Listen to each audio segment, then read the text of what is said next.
Hello and welcome to the France 24 interview. Our guest today is Karen Kornblue, who's the U.S. ambassador to the Organization for Cooperation and Development, known as the OECD. Mrs. Kornblue, welcome to the show. Thank you. It's a pleasure to be here. So before you were appointed ambassador, back in 2005, you were hired by a freshman senator from Illinois, and you became his policy director. The senator did not last very long in Congress because he was elected president of the United States 4 years later. You've probably recognized by now Barack Obama. His history is well known, and President Obama appointed you to the OECD back in 2009. The OECD, which now turns 50, it was created in 1960 by 18 European states, United States and Canada, with the objective of promoting democracy and market economy. The organization now comprises 34 member states, including Mexico or Turkey, but people are still seeing it as a club of rich Western countries. Is it still relevant today? You've done your homework very well. That's exactly right. And that's the challenge. That's why we're so excited. The United States is chairing the ministerial that's happening this week. Hillary Clinton is arriving tomorrow in Paris to chair it. And we're excited about it because this moment is really a watershed for the OECD. So the OECD, as you said, it has its history even further back in the Marshall Plan. It started out as the Organization for European Economic Cooperation, which was the implementing arm of the Marshall Plan. But then in the 60s, when it was kicked off, as you described, with 20 countries, it was really supposed to be a transatlantic alliance.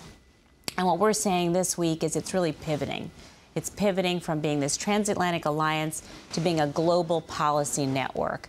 And what we hope is that it's really going to be a powerful tool for addressing the 21st century economic challenges, just as it was a powerful tool for addressing challenges in the middle of the 20th century.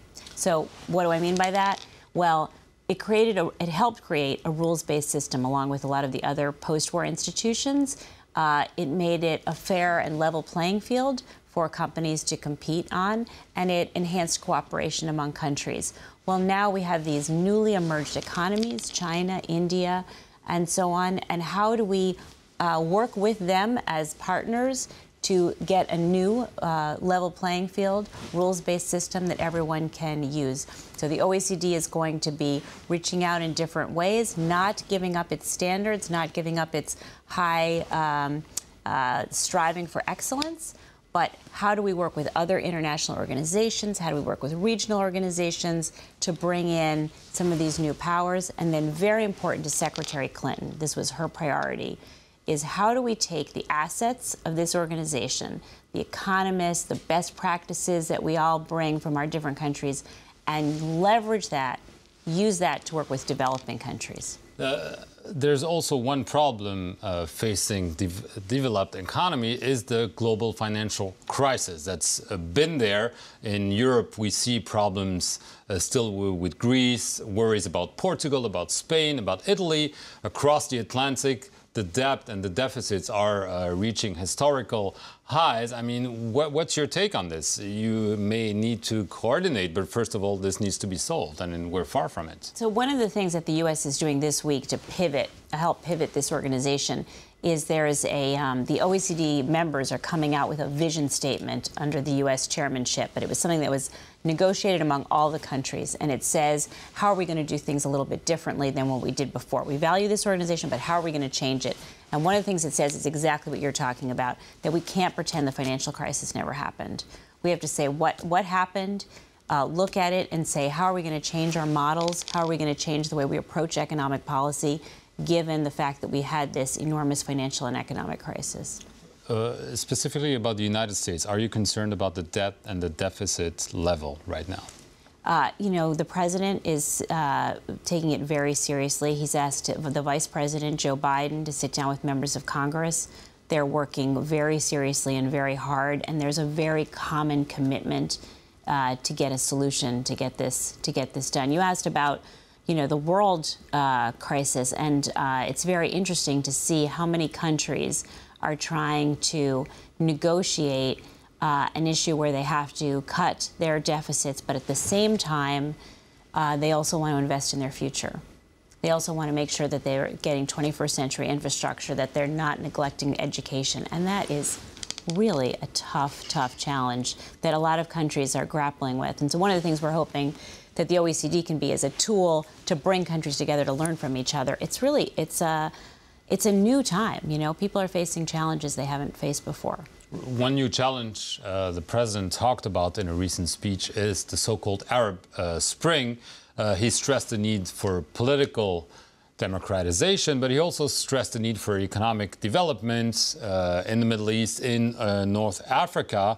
And one issue that you're focused on, I know, is women entrepreneurship. I mean, this has been said before, you know, we need women to take matters into their own hands. But how concretely do you make this happen? So, well, one thing I should just remind you of that President Obama said on Thursday, which I thought was great. I'll just read you his quote. He said, "The greatest untapped resource in the Middle East and North Africa is the talent of its people." And I think when you talk about women, it goes double. You know, there's a resource, the women in that region who are just not, in all cases, able to seize economic opportunity. And so one of the things we're doing is working in a variety of ways to help women in that region knock down those barriers. And so the president has a robust agenda on what to do to help the economies in general, but we're also working specifically how to connect women, especially to access to capital. It's very hard to get a loan if you're not allowed to go into a bank, if you have a higher collateral standard, if you're not allowed to travel. It's hard to start a business. Or to drive, like in Saudi Arabia. Or to drive. So one of the things we're doing is we've set up this Women's Business Forum, and I'm a co-chair along with the Jordanian ambassador to France. And what we're doing is bringing together governments, women entrepreneurs, educational institutions, social media, who are working on people working on incubators, bring them all together, try to create a virtuous cycle of people who can really support, mentor, and get the funding in for these women. And then, when there are policy changes, recommend the policy changes to the government so that the policy changes happen to support these women. But it's a real, you know, what the president said is, right now we have a window of opportunity, we have a moment of opportunity, and I think that's true for women as well as the region overall. But isn't there a problem of resources? You might have the best ideas in the world, but when you're at home, you're facing a major economic crisis, and there's been lots of talk in Europe and the United States about a Marshall Plan for the Middle East, a Marshall Plan for North Africa. Well, if I listened to the president carefully, he mentioned a little bit of money to Egypt that would be shifted from existing funds. Isn't there a problem? I mean, if there is no money, how can you make this happen? Well, one thing the president said is he's going to relieve Egypt of up to $1 billion in debt. So that's definitely real money. They're also galvanizing support from financial institutions, and we're looking forward to seeing what the international financial institutions bring to the G8 in terms of support. They're also going to be creating enterprise funds to stimulate investment in Tunisia and Egypt. OPIC, which is our Overseas Private Investment Corporation, is going to provide up to $2 billion for private sector in the region. But it's not a Marshall Plan. That's what I mean. It's not massive aid packages because... Well, what the president was saying is this is really a time for trade, not aid. This is really a time to think about investment. And that's very consistent with the approach that I think is being taken around the world is what you want to do to help a country or a region is help them to grow help them to set up an environment where they can get private sector investment. It's not just about aid. I don't think that's the whole story at all. So okay, I want to ask you more personal questions. You've worked for well, then Senator Obama as his policy director. You were quite involved in his everyday work in Congress. And there's a lot of mystery about Barack Obama because he doesn't give a lot, if I may say, to the public, holds back. What is he like working with?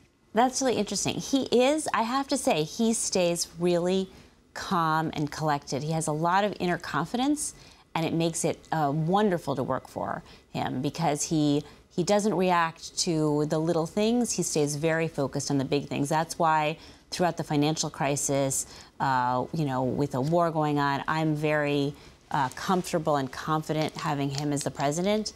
But he's also extremely focused on what's happening with individual people, individual families, and he always has that check So whenever he's talking about a big policy decision, he's not thinking of the numbers, he's not thinking of the abstractions only. So no ivory tower. He's really thinking about what does this mean for average families, not only in the middle of America, but average families in Europe, average families in Africa, in the Middle East. He's very focused. And that's one thing I should just tell your viewers is that Obama is somebody who has really spent a lot of time thinking about the world. You know, there are a lot of Americans who, because we have such a big country and they don't travel so much, maybe are a little less focused on people around the world. He's always very, I think, cognizant of the role that the U.S. can play and that it should play in making the world and its citizens better off. That can be a problem at home, because people might say he thinks about the world but not enough about America and Americans as he seeks re-election. Yes, I guess that could be a problem if he hadn't spent so much time and energy on healthcare reform. So I think everybody knows he was really focused on that and was willing to put his so much of his presidency into that. So he didn't stay in the Senate very long. Do you think he'll stay 4 more years in the White House? I'm sure that he will, yes. Okay. Ambassador Kornbluh, thank you very much for coming on the France 24 interview. Thank you all for watching it. Stay tuned for more news here on France 24.